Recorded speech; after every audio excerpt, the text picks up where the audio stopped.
Controversial subjects. The theories expressed are not the only possible interpretation. The viewer is invited to make a judgment based on all available information.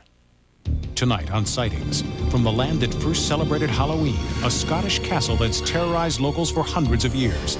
Tonight, we send a team of paranormal experts to flesh out the ghosts of Scotland's House of Horror. Then, some claim real-life vampires still exist today. We uncover startling new evidence of the living dead.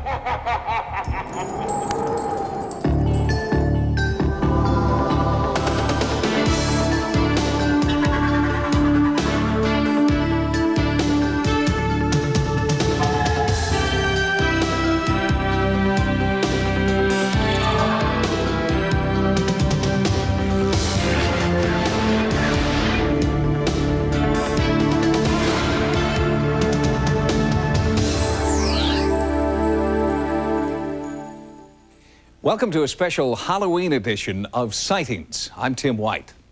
Tonight, you'll meet real-life vampires and modern-day witches living right here in the United States.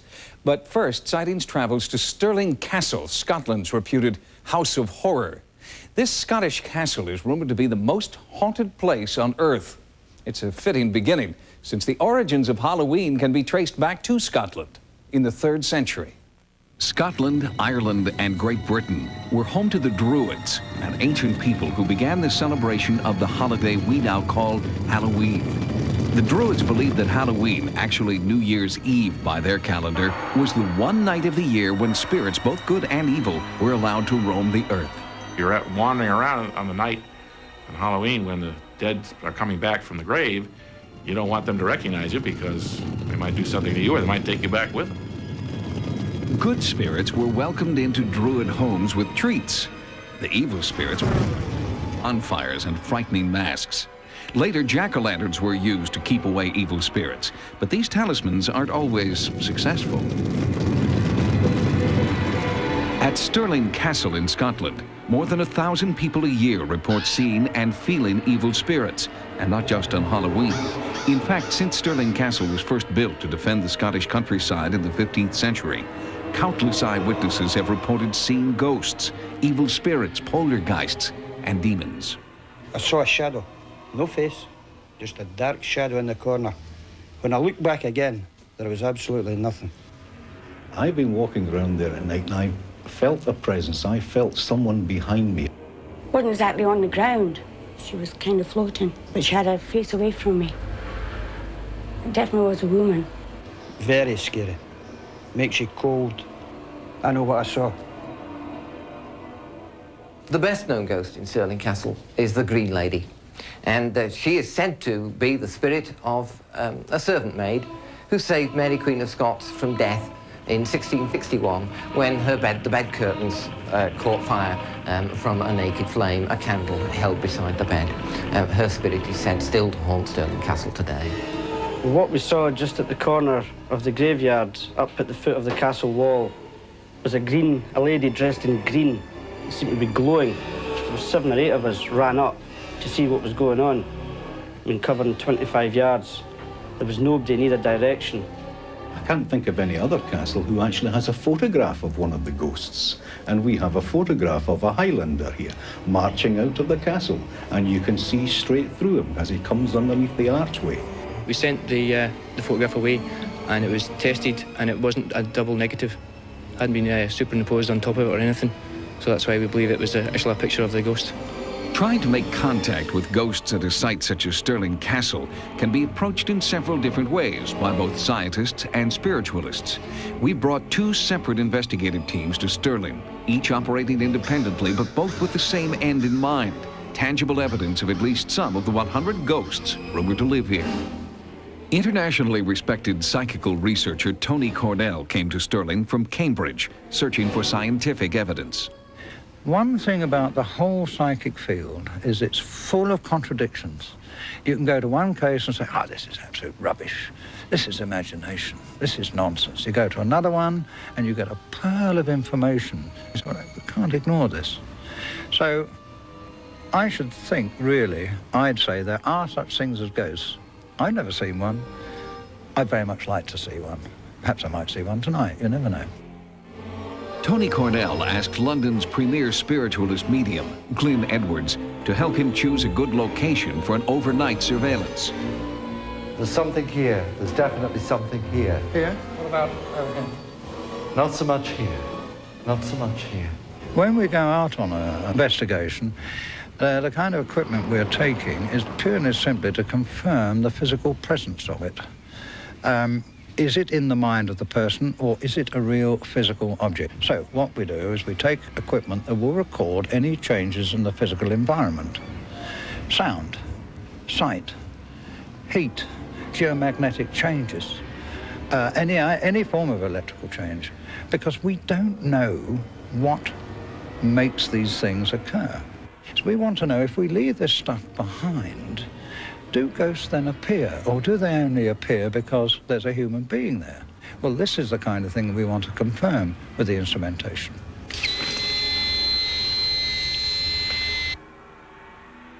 Cornell set up an infrared camera and a standard video camera to be left on all night.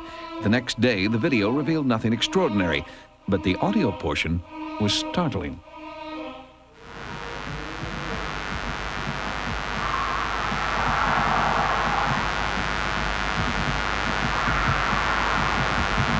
No one was in the castle. The lone night watchman was far from the recording site. The nearest road was more than a mile away. Listen again for what sounds like moaning and screaming among the electronic static.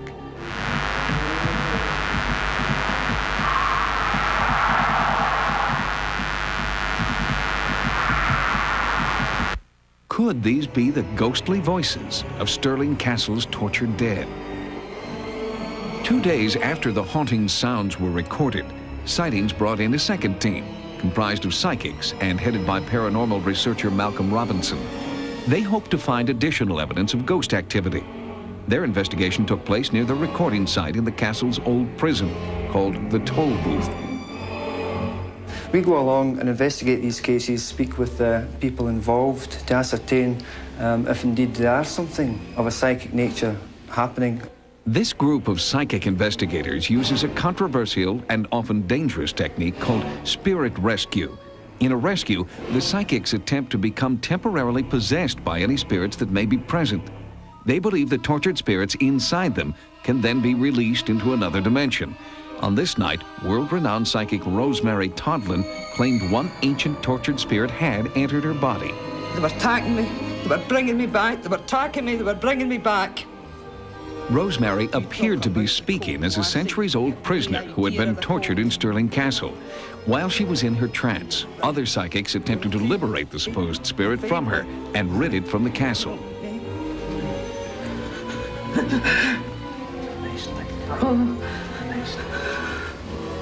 You might never get another chance. This is your chance. This is your chance. This is your chance to be free once and for all. Spit it out if you have to. This is where you take that step through the door. A bigger door beyond even that. A much greater door, filled with light. That I actually felt escape. I felt it physically and I felt it emotionally. And the pressure began to just evaporate from me.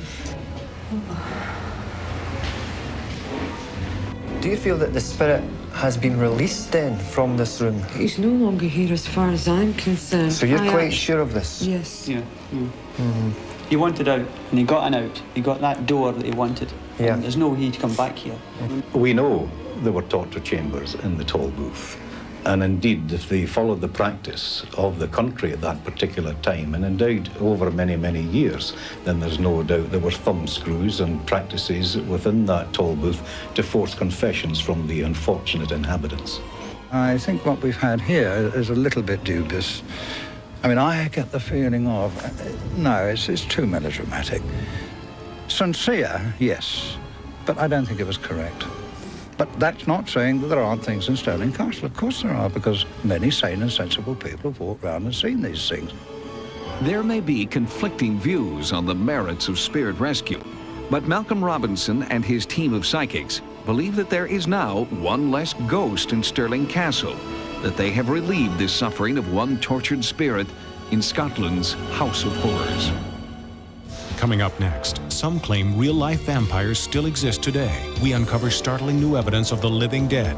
And later, a revealing interview with a modern-day witch. On Halloween, the streets are filled with ghosts and goblins and vampires. But Sightings has discovered that at least some of those vampires aren't out there dressing up for just one holiday. We found people who are so obsessed with vampires that they've chosen to live as though they are real-life vampires. Do vampires really exist? Bela Lugosi's theatrical vision of the vampire debuted in the film classic Dracula.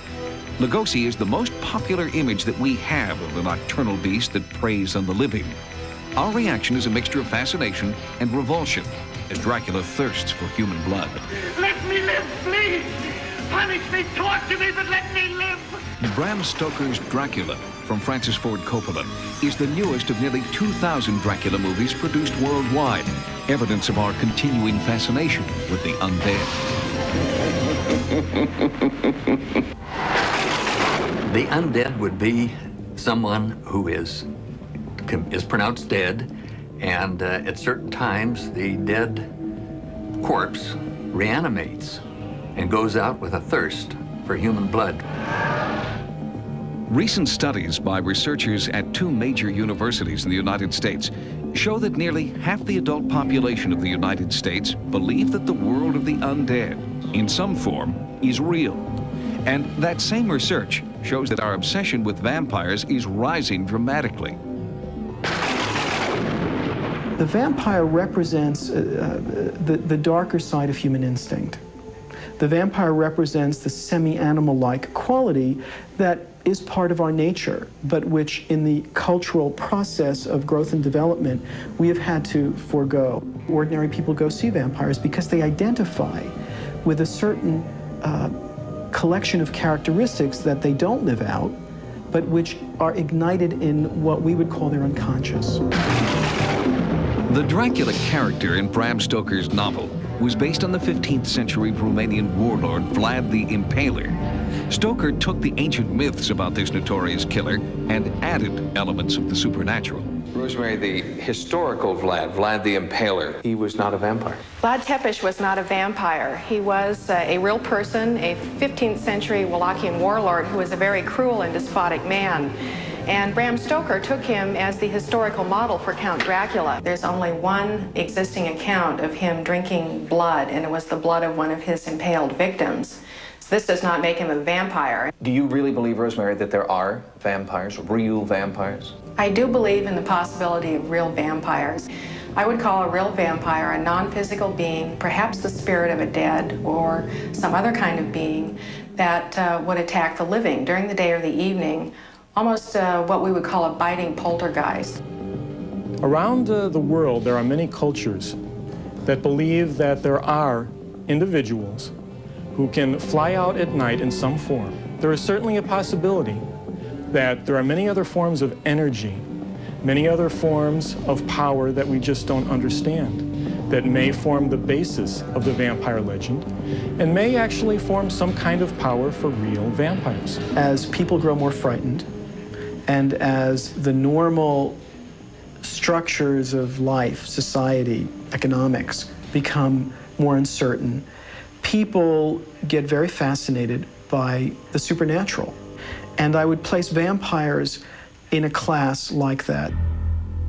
Sightings has discovered a subculture of people who worship and emulate the vampire lifestyle. Are these self-proclaimed vampires true devotees, or do they merely have a morbid fascination with death? There's a growing body of evidence to suggest that these modern-day vampires may do more than simply pose as blood-drinking members of the undead. I believe in another type of vampire I call the living vampire. They'll go around attacking people, biting them on the neck, and drinking their blood. And to my way of thinking, they're every bit as dangerous as the old legendary type vampire.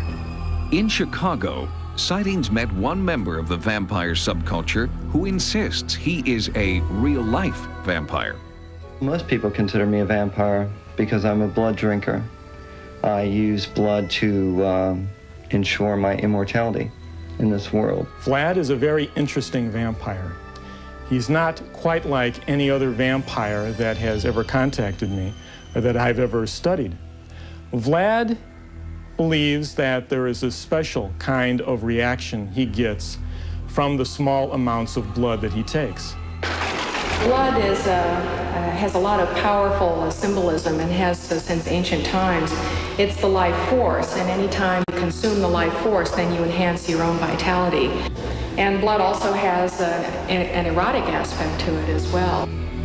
I feel Vlad may very well be getting some kind of special insight, some kind of special feeling from blood.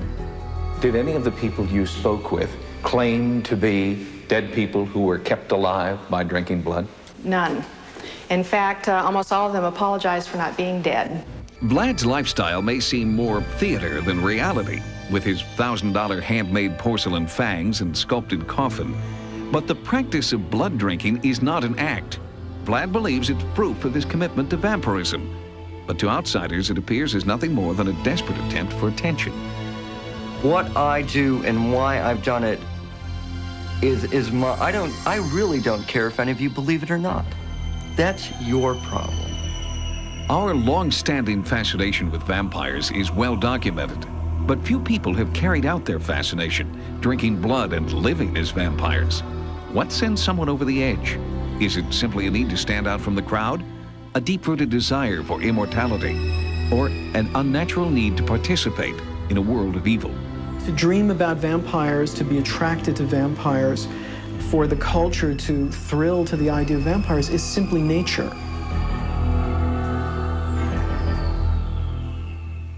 Although it may seem like pure theatrics to us, the self-proclaimed vampires that we interview insist that they have a real dedication to vampirism.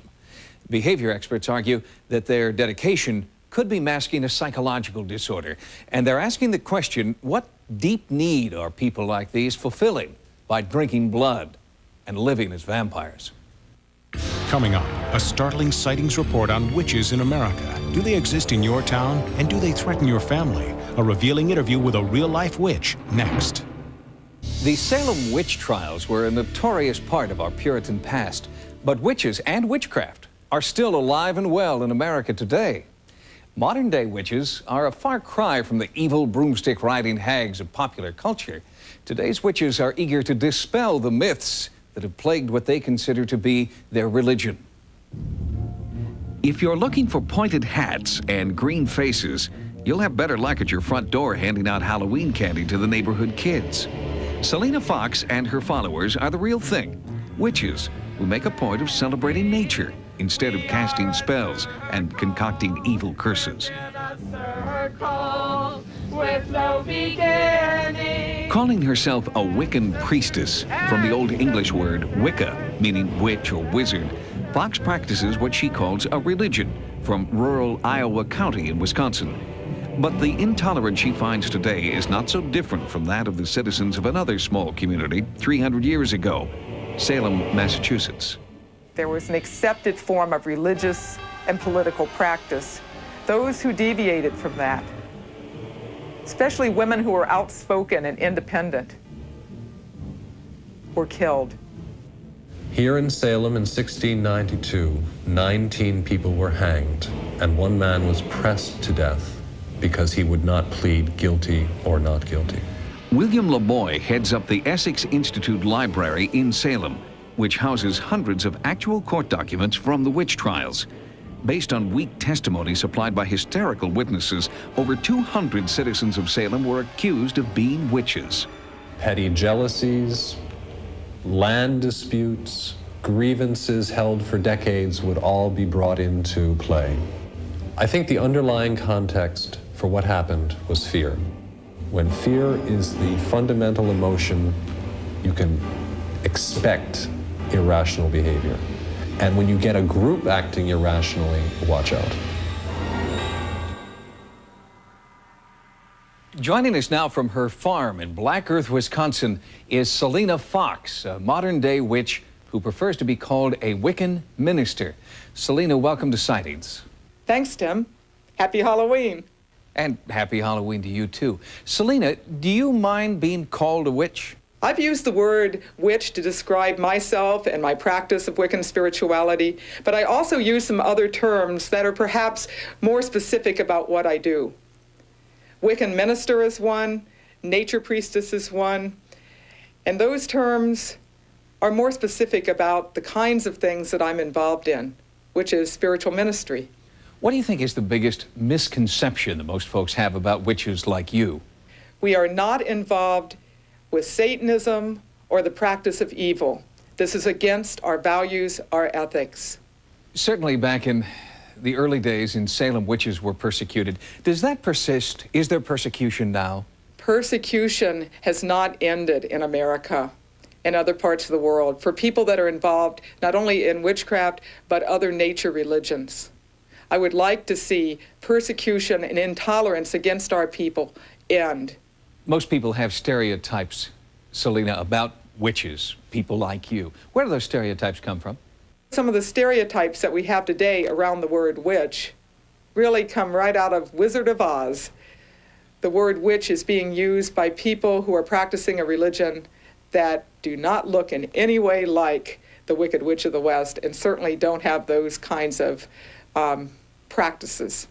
Well, here it is, Halloween now, Selena. Why is Halloween so important to witches like yourself? Halloween is our new year. We not only pay our respects for the dead, especially family and friends that we have known and loved in this life, but it's a time of looking ahead to the year to come. Selena Fox, thank you and happy Halloween.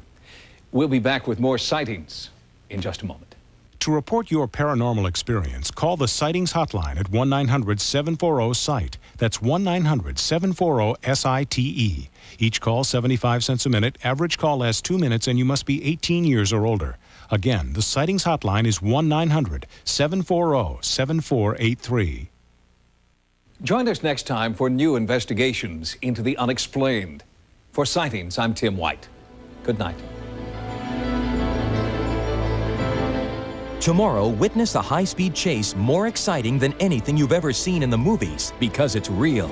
Cops in Denver, an all-new location, an all-new episode tomorrow. Now, stay tuned for more Sightings next.